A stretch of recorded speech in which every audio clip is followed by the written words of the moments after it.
En 1730, la construction d'un grenier à blé est décidée rue Royale à Lille. Depuis lors, ce bâtiment de 48 mètres de haut et de 65 mètres de long a abrité des tonnes de sacs de blé ou d'orge, des milliers de barriques d'eau-de-vie. Il a été une sorte de plateforme logistique dans la grande ville industrielle et commerciale qu'est Lille, à la limite nord du royaume de France. 2 siècles après sa construction, ce bâtiment, connu comme le Grand Magasin, était affecté à un usage militaire, et l'armée y fit d'ailleurs des travaux de réfection importants en 1936. Mais il faillit bien ne jamais voir le XXIe siècle, car son état de délabrement aurait pu le condamner à la démolition.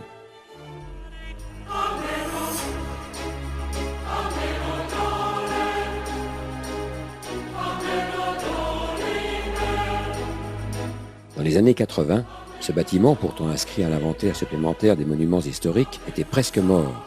De nombreux tassements et effondrements des planchers étaient dus à la redoutable mérule. Des arbres poussaient dans la maçonnerie. La charpente était en piteux état. Certaines fondations étaient instables.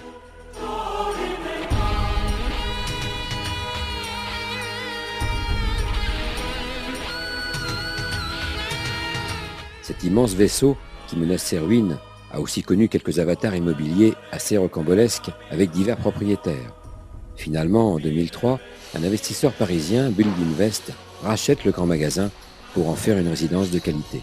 C'est un immeuble qui a été construit en 1728, qu'il est inscrit à l'inventaire supplémentaire des monuments historiques, qu'on a ici le conservateur des monuments historiques, l'architecte des bâtiments de France, et qu'on se doit, pour le futur, de garder ce qui a été fait par nos anciens et de le faire bien, et de bien faire les choses. C'est une visite agréable, où on prend certaines décisions importantes quant aux finitions intérieures, et on a présenté plusieurs prototypes à partir desquels on va pouvoir faire évoluer le projet. Le promoteur est arrivé au bon moment pour le sauver et avoir cette idée de transformer l'ensemble en logement.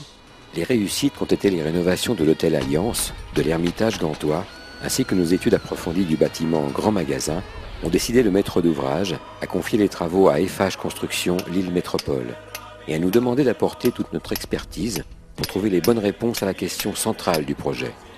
Comment réaliser cette opération de transformation d'un bâtiment très vétuste en immeuble de logement moderne, comportant toutes nos contraintes techniques et réglementaires actuelles ?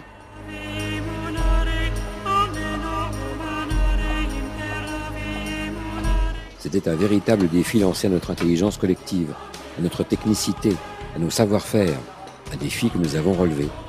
Le premier choix, la première réponse a été de maintenir les structures en place et de récupérer ce qui faisait l'âme de ce bâtiment historique qui était loin d'être une coquille vide.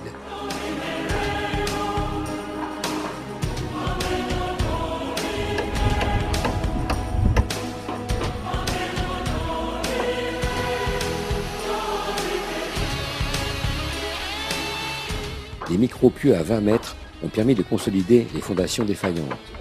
Pour utiliser au mieux les structures existantes, nous avons mis en place un système de connexion entre les vieilles poutres bois que nous avons pu conserver et ce jeune matériau qu'est le béton. Cette connexion originale, vieux bois, jeune béton, s'inscrit également dans l'état d'esprit du développement durable. Comme Vauban et nos glorieux prédécesseurs, nous n'avons rien gaspillé.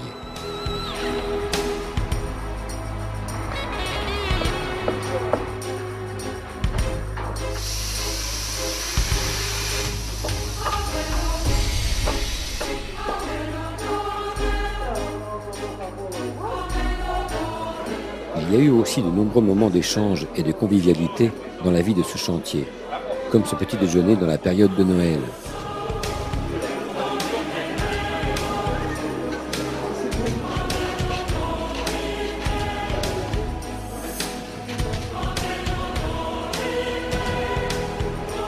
Pendant presque une année, plus de 100 compagnons ont œuvré à la façon des chantiers les plus modernes, selon la méthode Up and Down.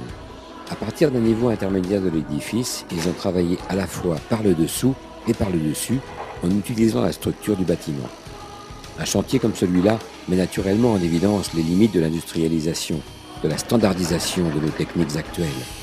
Comme ceux d'il y a plusieurs siècles, ce chantier porte aussi la marque omniprésente de l'homme, de la main de l'homme, dans tous les métiers, dans tous les corps d'état du bâtiment.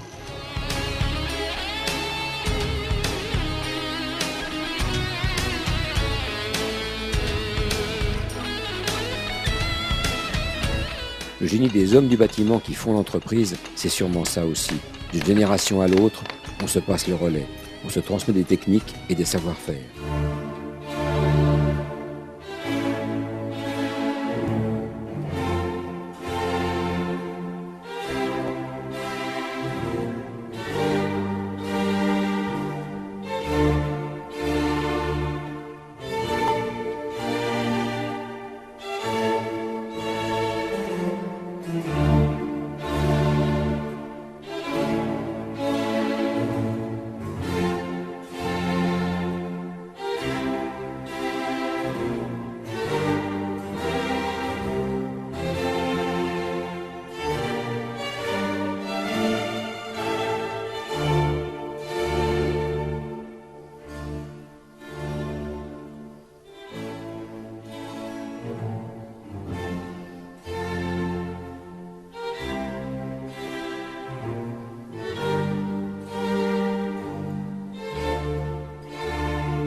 Aujourd'hui, ce beau bâtiment aux façades de briques et de parements clairs abrite 80 appartements, tous habités, du studio à la maison, sous les toits, et des parkings sous un jardin. Aujourd'hui, ce projet concrétisé en 20 mois offre une nouvelle vie à ce bâtiment du XXIe siècle. Dans le cœur historique de l'île, il constitue désormais un nouveau lieu de vie.